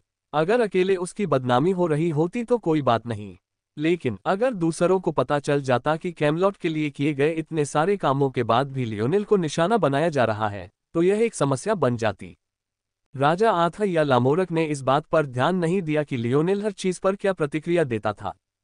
लामोरक को पता था कि यदि उसने अभी एक कदम पीछे नहीं हटाया और कुछ रियायत नहीं दी, तो लियोनेल वास्तव में सभी परिणामों की अनदेखी कर सकता है। अगर उसने सोचा तो क्या यही सामान्य प्रतिक्रिया नहीं थी? उनकी हरकतें लियोनेल के भविष्य को खत्म करने से अलग नहीं थीं। अब कौन पूरी तरह से क्रोधित नहीं होगा? लियोनेल ने ठंडी सांस ली। उसने एक जोरदार पकड़ के साथ 1 स्टार ऑफिशियल आर्ट जादुई स्पर्श को सक्रिय किया और दरवाजा बंद कर दिया। दुर्भाग्य से उसके जोर लगाने से जादूगर अकादमी की दीवारों में और भी दरारें पड़ गईं। दर्शक दंग रह गए। वे लामोरक की ओर हिचकिचाती नजरों से देखने से खुद को रोक नहीं पाए। गोलमेज के एक ऊंचे शूरवीर को वे कैसे न पहचान पाए? और अगर न भी पहचान पाए तो भी लामोरक का दमनकारी आभामंडल उन्हें ये बताने के लिए काफी था कि वह सरल नहीं है। जब ये लोग तितर-बितर हुए तो यहाँ जो हुआ उसकी खबर फैलने लगी। लियोनेल के लिए सहानुभूति उमड़ पड़ी। कई लोग सोच रहे थे कि आखिर शाही परिवार इतनी प्रतिभाशाली महिला के साथ ऐसा व्यवहार क्यों करेगा। कैमलॉट के कई जादूगर और शूरवीर सामान्य परिवारों से आते थे। जादूगरों के लिए यह विशेष रूप से सच था। जादू की प्रतिभा आमतौर पर बेतरतीब ढंग से प्रकट होती थी, सिवाय उन मामलों के जहां किसी परिवार में असाधारण रूप से शक्तिशाली जादूगरों का वंश होता था। इसलिए ये देखकर कि लियोनेल को इस तरह दबाया जा रहा था, उन्हें ठंड महसूस हुई। बेशक जहां कुछ लोग सहानुभूति रखते थे, वहीं कुछ लोग हमेशा विरोधी विचार भी रखते थे। लियोनेल को कोटा हासिल करने के लिए जाहिर है उसे दूसरों से एक स्थान छीनना पड़ा। लियोनेल ने जिन युवाओं को हराया था वे सिर्फ कुछ ही नहीं थे, और उनमें से कुछ ही प्रतिष्ठित परिवारों से थे। दुर्भाग्य से वे अपने परिवारों को दिए गए कोटा हासिल करने लायक नहीं थे, इसलिए उन्हें केवल लियोनेल से ही मुकाबला करना पड़ा। इस तरह कैमलॉट दो मनों में विभाजित हो गया।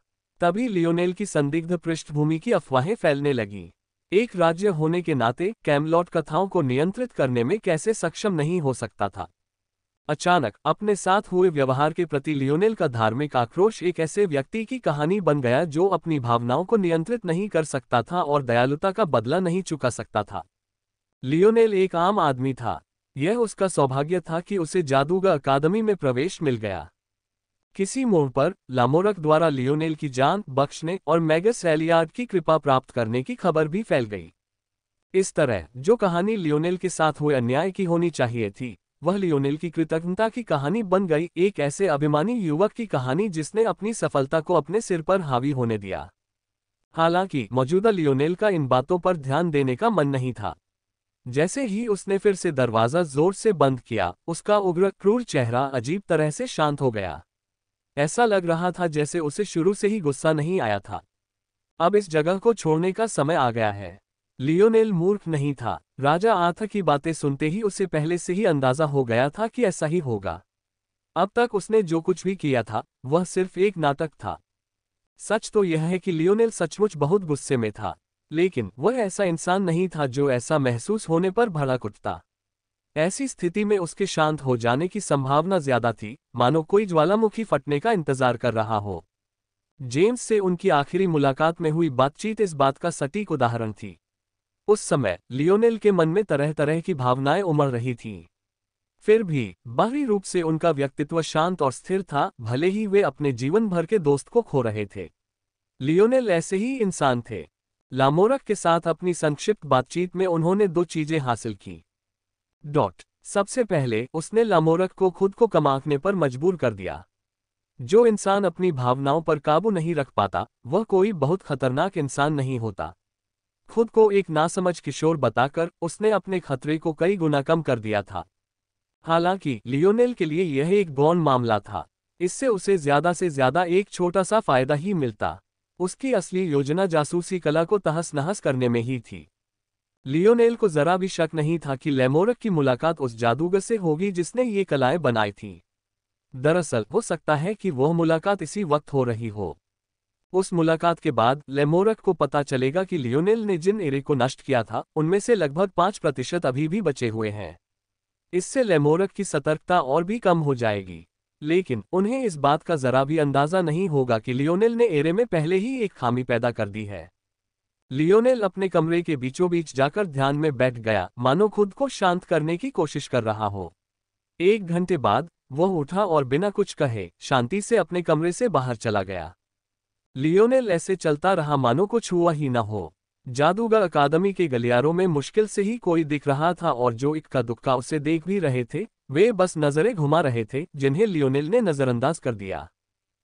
कुछ ही मिनटों बाद लियोनेल पहले ही मैज अकादमी के मैदान को छोड़कर कैमलॉट की दीवारों के द्वार से बाहर बाहरी शहर की ओर निकल चुका था। उस समय जादूगर अकादमी में लियोनेल के कमरे के बगल वाले कमरे में एक जाना पहचाना जादूगर बैठा था और अपने द्वारा डाले गए तीरों पर ध्यान से नजर रख रहा था। हालांकि उसे ठीक से पता नहीं था कि क्या हो रहा है, लेकिन उसे इतना जरूर पता था कि वह उसे अस्वीकार करने की स्थिति में नहीं था। यह आदेश स्वयं राजा आर्थर की ओर से आया था और गोलमेज के एक शूरवीर द्वारा भी इसकी निगरानी की जा रही थी।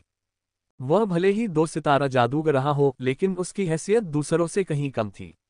वह जिस चीज में सबसे अच्छा था वह थी सहायक प्रकार की कला। वह किसी भी विशेष टीम इकाई के लिए एक बेहतरीन जोड़ था। चाहे वह पता लगाना हो, डिक्रिप्शन हो या बाधा डालना हो, वह सभी में अच्छा था। फिर भी इस जादूगर ने अपनी हरकतों में लापरवाही बरतने की हिम्मत नहीं की। लियोनेल एक ऐसा व्यक्ति था जिसने 2 दानवों को मार डाला था। कैमलॉट में ऐसा कारनामा करने वाले लोगों की संख्या 100 से ज्यादा नहीं थी, और करोड़ों की आबादी को देखते हुए ये स्पष्ट था कि ये लोग कुलीनों में कुलीन थे। हालांकि कई घंटों के बाद भी मैगस को कुछ भी गलत नहीं मिला। उद्धरण यह एक लंबा वर्ष होने वाला है। जादूगर ने आह भरी। डिटेक्शन आर्ट्स बिल्कुल धरती के कैमरों की तरह काम नहीं करते थे, बल्कि वे एक ऊर्जा संकेत को लॉक करके उसकी स्थिति के बारे में जानकारी वापस भेजते थे। एक साथ कई कैमरों का इस्तेमाल करके किसी विषय की स्थिति को छोटी से छोटी जानकारी तक लॉक करना संभव था। दृश्य संसूचन कलाओं को मूर्ख बनाना बहुत आसान था क्योंकि वे फोटोनों के इनपुट पर निर्भर थीं। उच्च स्तरीय अनुप्रयोगों के लिए आभास संसूचन और लॉकिंग कलाएं कहीं बेहतर थीं। उन्हें मूर्ख बनाना और उनमें हेरफेर करना कहीं अधिक कठिन था। भले ही एक 2 सितारा जादूगर के रूप में उसे ऐसा करने के लिए पर्याप्त समय दिया जाता, फिर भी उसकी सफलता अनिश्चित होती। इसी तरह समय बीतता रहा। लियोनेल का आभामंडल जरा भी नहीं हिला। गुस्से के बाद ऐसा लग रहा था जैसे उसने अपनी किस्मत को स्वीकार कर लिया हो और कोई और हरकत नहीं की हो। हर बार जादूगर लामोरक को एक और रिपोर्ट भेजता था जिसमें उसे बताया जाता था कि स्थिति वही है।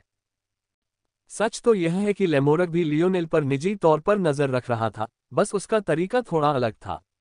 वह जादूगर अकादमी के रास्तों पर नजर रखता था और समय समय पर किसी भी संभावित भागने के रास्ते पर नजर रखता था। उस समय वह जादूगर अकादमी की छत पर ध्यान की अवस्था में था। उसके लिए सब कुछ उसकी मुट्ठी में था और सब कुछ ठीक चल रहा था। उन्हें नहीं लगा कि लियोनेल की गतिहीनता में कोई बुराई है। इस समय असहायता एक अपेक्षित भावना थी। फिर भी लामोरक को इस सब में कुछ गड़बड़ लग रही थी। वह समझ नहीं पा रहा था कि क्या हो रहा है। उसने लियोनेल के बारे में जो कुछ भी वह जानता था उस पर विचार किया। सच कहूं तो ज्यादा कुछ नहीं था। लियोनेल के साथ उसकी मुलाकातें बहुत कम और बेतरतीब ही रही थीं। वैसे सिर्फ उस समय को छोड़कर जब एलियाड ने लियोनेल पर कोई मानसिक कला डाली थी, वह हमेशा शांत ही रहा था। लेकिन लामोरक को शक होने के लिए बस इतना ही काफी नहीं था। वह लियोनेल को ठीक से जानता भी नहीं था। उसे बस इतना पता था कि लियोनेल का शांत स्वभाव बस एक दिखावा था। छोड़ो, मैं खुद जाकर देख लूंगा। लामोरक को कुछ भी गड़बड़ नहीं लग रही थी। हालांकि उसके दिल की बेचैनी कम नहीं हो रही थी। उसे समझ नहीं आ रहा था कि लियोनेल उसे पूरी अकादमी पर नजर रखते हुए कैसे छोड़ सकता है, लेकिन जब तक उसकी नजर लियोनेल पर रहेगी सब ठीक रहेगा। लामोरक उसी दालान में प्रकट हुआ। दीवार पर पड़ी दरारें देखकर उसका चेहरा धुंधला गया। लियोनेल ने जो नुकसान पहुंचाया था वह वाकई बहुत ज्यादा था। बिना खटखटाए उसने लियोनेल का दरवाजा खोलने की कोशिश की। बदकिस्मती से दरवाजा गिर गया और अंदर एक खाली कमरा दिखाई दिया। लामोरक की अभिव्यक्ति में तनाव आ गया। तभी कैमलॉट के भीतर से तेज आवाजें सुनाई दी। ये इतनी तेज थी कि मानो धरती उनके दबाव से हिल रही हो। लियोनेल, जो कैमलॉट रेंज से बहुत पहले ही निकल चुका था, भावशून्य चेहरे से पीछे मुड़कर देखने लगा।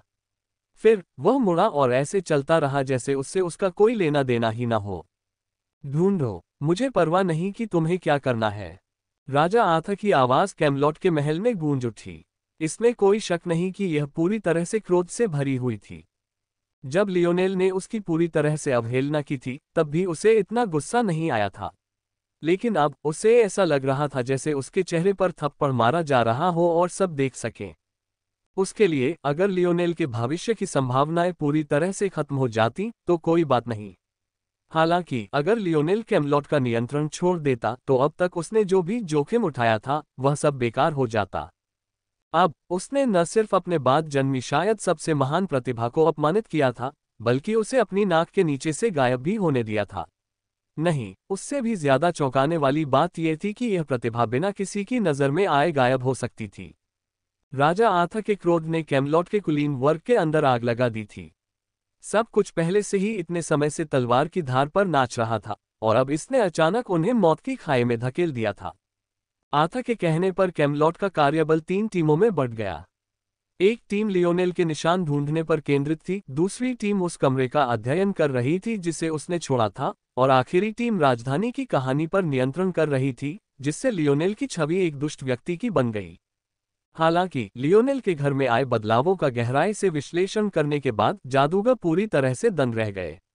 जितना वे देखते गए उनका ठंडा पसीना उतना ही गाढ़ा होता गया। आखिर किस तरह के आदमी को उन्होंने अपना दुश्मन बना लिया था? जब पूरी जांच हुई और राजा आर्थर को पता चला कि क्या हुआ था, तो उनका क्रोध आसमान में छेद कर सकता था। ये पता चला कि जब लियोनेल ने सभी संसूचन सरणियों को तोड़ दिया तो उसने दीवारों में अपनी आभा भरने का अवसर लिया था। इस मामले में आभा केवल उसके आत्मिक दबाव का प्रतीक थी। हर जादूगर का एक विशिष्ट प्रतीक होता था जिसकी नकल अत्यंत कुशल सहायक जादूगरों के अलावा कोई नहीं कर सकता था। हालांकि आत्मिक दबाव जितना अधिक शक्तिशाली होता था उसकी नकल करना उतना ही कठिन होता था। संभवतः कैमलॉट में कोई भी ऐसा नहीं था जो लियोनेल की आभा की नकल कर सके। इसका लाभ उठाते हुए लियोनेल ने धीरे धीरे अपने स्पिरिट प्रेशर को नियंत्रित किया ताकि नवनिर्मित डिटेक्शन एरे को प्रभावित किया जा सके, जब लामोरक ने उसे उन्हें नष्ट करने के लिए चुनौती दी थी। फिर मानो इतना ही काफी न हो, जब लियोनेल ने दरवाजा जोर से बंद किया तो उसने जादूगर की आखिरी रक्षा पंक्ति को भी सीधे तौर पर तोड़ दिया। हालांकि चूंकि उसने पहली बार डिटेक्शन आर्ट्स को नष्ट करते समय उन व्यूहों को छू दिया था, इसलिए जादूगर और लेमोरक दोनों अवचेतन रूप से यह मान बैठे थे कि वह उन्हें देखने में सक्षम नहीं है, इसलिए उन्हें लियोनेल की हरकतों का पता नहीं चला। लेकिन इनमें से कोई भी बात राजा आर्थर को क्रोधित नहीं कर पाए। चश्मदीद गवाहों के अनुसार लियोनेल लेमोरक से पहली मुलाकात के बमुश्किल 1 घंटे बाद ही वहां से चला गया। उसने रात के अंधेरे का इंतजार नहीं किया, न ही चूहे की तरह चुपके से बाहर निकला, बल्कि सीधे मैज अकादमी से बाहर कैमलॉट के दरवाजों से होते हुए बिना कोई कदम बढ़ाए ही बाहर निकल गया। घोर उपेक्षा, घोर अनादर। ऐसा लग रहा था मानो वह अपने कार्यों से उन्हें ये दिखाना चाहता था कि वह उनके और उनकी स्थिति के प्रति कितना कम सम्मान रखता है। चूंकि कैमलॉट ने शुरू में लियोनेल से जुड़े मामले को गुप्त रखने की कोशिश की थी, इसलिए मामले की सच्चाई जानने वालों की संख्या बहुत कम थी। नतीजतन लियोनेल बिना किसी समस्या के एक आज़ाद इंसान की तरह बाहर निकल गया। अब जबकि वे इस कहानी को फैला रहे थे और अधिक से अधिक लोग इसके बारे में जान रहे थे, तब तक बहुत देर हो चुकी थी। लियोनेल कई तकनीकों का इस्तेमाल कर सकता था। वह प्रकाश अपवर्तन मैगस कला का इस्तेमाल करके खुद को दूसरों की नज़रों से छुपा सकता था। वह अपने निवास के प्रतिबंधात्मक घेरे से निकलकर धरती के रास्ते भाग सकता था। वह कैमलॉट के प्रभाव क्षेत्र से बाहर निकलने के लिए टेलीपोर्टेशन कला भी विकसित कर सकता था। फिर भी उसने इनमें से कोई भी रास्ता नहीं चुना। उसने सबसे सरल और सबसे अपमानजनक तरीका चुना जो उसके पास उपलब्ध था। इस बात ने न सिर्फ लामोरक और राजा आर्थर के गाल जला दिए, बल्कि उनके दिलों में क्रोध की आग भी भड़का दी। पहली बार जब लामोरक ने लियोनेल के बारे में सोचा तो उसे उदासीनता के अलावा कुछ और महसूस हुआ। शुरू में उनके लिए ये लियोनेल के बारे में कभी नहीं था। उनकी नज़र में ये सिर्फ एक साधारण जोखिम आकलन था। सच तो यह है कि कैमलॉट के कई कुलीन वर्ग पहले ही यह निष्कर्ष निकाल चुके थे कि लियोनेल को मलिन ट्रायल्स में माइनर ओपनिंग का विजेता माना जा सकता है। इससे उसके अजीबोगरीब गैजेट्स, उसकी ताकत और खासकर उसके भालों की पूरी तरह से व्याख्या हो जाती है। ये समझ में आता है कि जहां उनके राजा आर्थर को मलिन की तलवार विरासत प्राप्त हुई, वहीं लियोनेल को भाला विरासत प्राप्त हुई। इस हद तक सोचने के बाद लियोनेल को रोकने की कोई वजह नहीं थी। कौन आसानी से यह बात बता सकता है कि उन्हें माइनर ओपनिंग से फायदा हुआ था? इतने सारे लोग इस राज को इतनी कसकर पकड़े हुए थे, यही वजह थी कि उन्हें माइनर ओपनिंग के बारे में इतना कम पता था। हालांकि उस समय लामोरक को अपने दिल में एक बेचैनी सी महसूस हुई थी, हालांकि उसे लगा था कि यह बात सही है। उसने पहले कभी इस बारे में सोचा ही नहीं था। इस खुजली के कारण उन्होंने राजा आर्थर से लियोनेल को नजरबंद करने का अनुरोध करने का निर्णय लिया। यद्यपि राजा आर्थर शुरू में अनिच्छुक थे, लेकिन जब लैमोरक ने अपनी चिंताओं और लियोनेल के चरित्र पर अपनी राय बताई, तो राजा आर्थर ने अंततः अपने लंबे समय के विश्वासपात्र पर भरोसा करने का फैसला किया। हालांकि दोनों में से किसी ने भी इस नतीजे की उम्मीद नहीं की थी। और अब यह तय था कि लियोनेल कैमलॉट के साथ फिर कभी खड़ा नहीं होगा। इसके अलावा अगर वह सचमुच मलिन का चुना हुआ भाला वारिस था, जैसा कि उनमें से कई लोग सोच रहे थे, तो जल्द ही उसकी ताकत राजा आर्थर और मोड्रेड के अलावा किसी और की ताकत से ज्यादा हो जाएगी। दुर्भाग्य से समय तेजी से बीत रहा था। ट्रायल गेट खुलने का समय नजदीक आ रहा था। कैमलॉट के पास इतनी बड़ी खोज के लिए जरूरी मानव शक्ति नहीं थी। जैसा कि कहा गया है, हर कोई जानता था कि लियोनेल का अंतिम गंतव्य उसे कहां ले जाएगा। अचानक, चाहे वह राजा आर्थर हो, लामोरक हो या कैमलॉट के कुलीन परिवार हो, उन सभी के पास राक्षसों के अलावा एक और दुश्मन था। लियोनेल के भागने के कुछ दिनों बाद कैमलॉट ने अपनी तैयारियां पूरी कर लीं। दुर्भाग्य से राक्षसों द्वारा पहल करने के कारण कैमलॉट ने मलिन परीक्षण स्थल पर अपनी पकड़ खो दी थी। कोई विकल्प न होने के कारण प्रवेश पाने का उनका एकमात्र तरीका उस जमीन को वापस पाने के लिए लड़ना था जिसे उन्होंने कभी खो दिया था। हालांकि यह मामला इतना आसान नहीं था। चूंकि कैमलॉट जानता था कि उसे क्या करना है, तो मोड्रेड की सेना को भी इसकी जानकारी कैसे नहीं थी। कैमलॉट के कूच करने से बहुत पहले ही राक्षसों की लहरें कैमलॉट के लाल और पीले वलयों पर हमला करने लगी थीं। वहां न केवल मानवरूपी राक्षसों की संख्या बहुत अधिक थी, बल्कि पशु राक्षसों की संख्या भी उनसे कहीं अधिक थी, जिससे कैमलॉट विनाश के कगार पर पहुंच गया था। ऐसी स्थिति में कैमलॉट के कुलीन वर्ग के लिए हर बात पर विचार करना मुश्किल हो गया। इस समय राजा आर्थर के पास लियोनेल के बारे में सोचने का समय नहीं था। लियोनेल के बिना भी ऐसा लग रहा था कि उनका राज्य पतन के कगार पर है। सच तो ये था कि मोड्रेड के पास कैमलॉट को इतनी आसानी से हराने की क्षमता नहीं थी।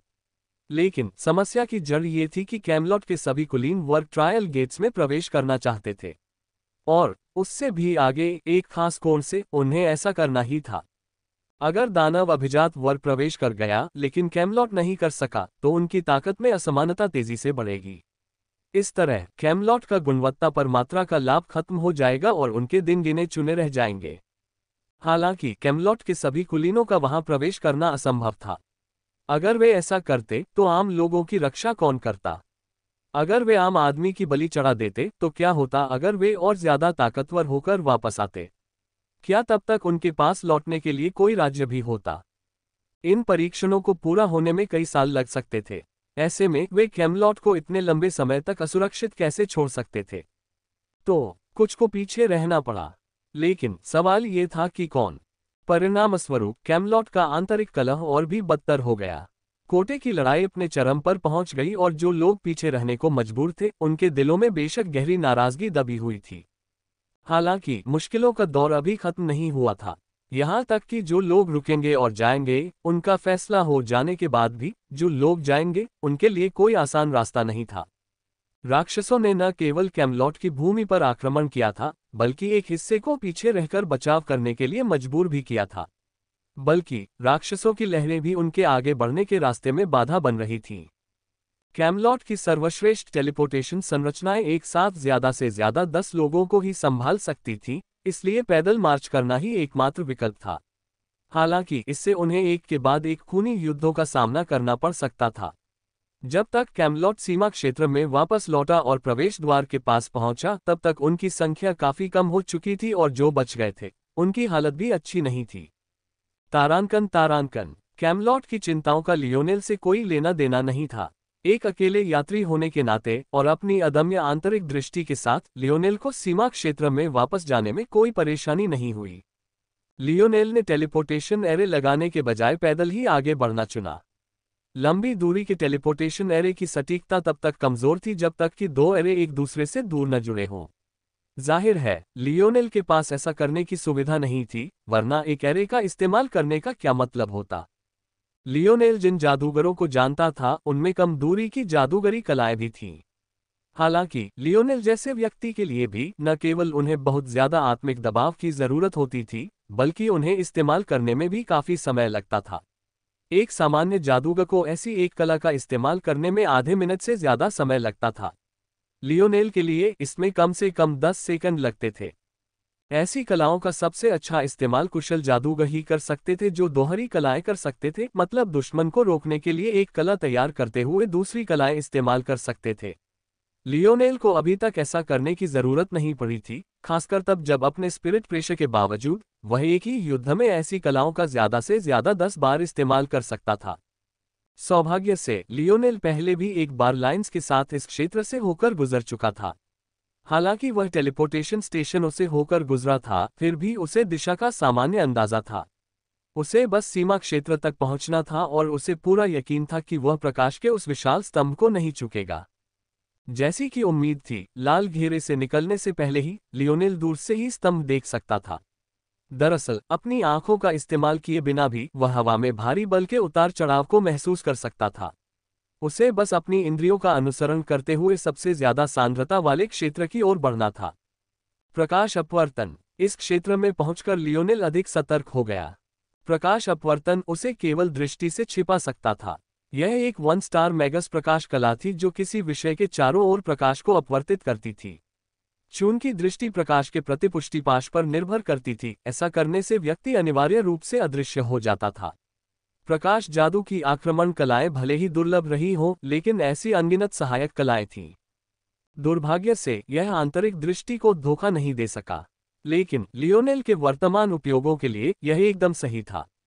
चूंकि सीमा क्षेत्र असाधारण रूप से नीरस था, प्रकाश अपवर्तन विशेष रूप से अच्छा काम कर रहा था। जटिल भूभागों वाले क्षेत्रों में ये लड़खड़ा सकता था, लेकिन सीमा क्षेत्र तो बस धूसर दरारों वाली जमीनों का एक विशाल विस्तार था। यहाँ चिंता की कोई बात नहीं थी।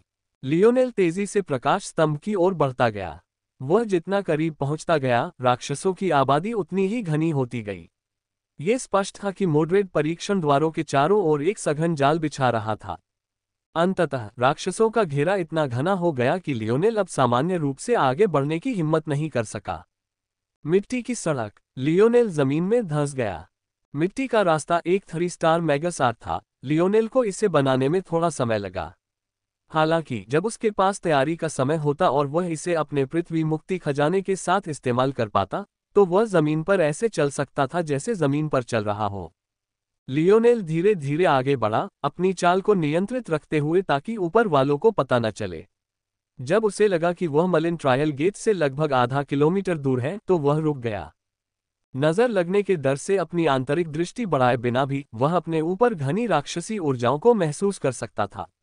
इसमें कोई आश्चर्य की बात नहीं थी कि मोड्रेड की राक्षसी सेना के कुलीन सैनिक उसी समय उसके ऊपर मौजूद थे। मुझे शक है कि मोड्रेड अब कैमलॉट को खत्म करना चाहती है। शायद वो बस गेट्स में घुसने वाली ताकत को कमजोर करना चाहती है।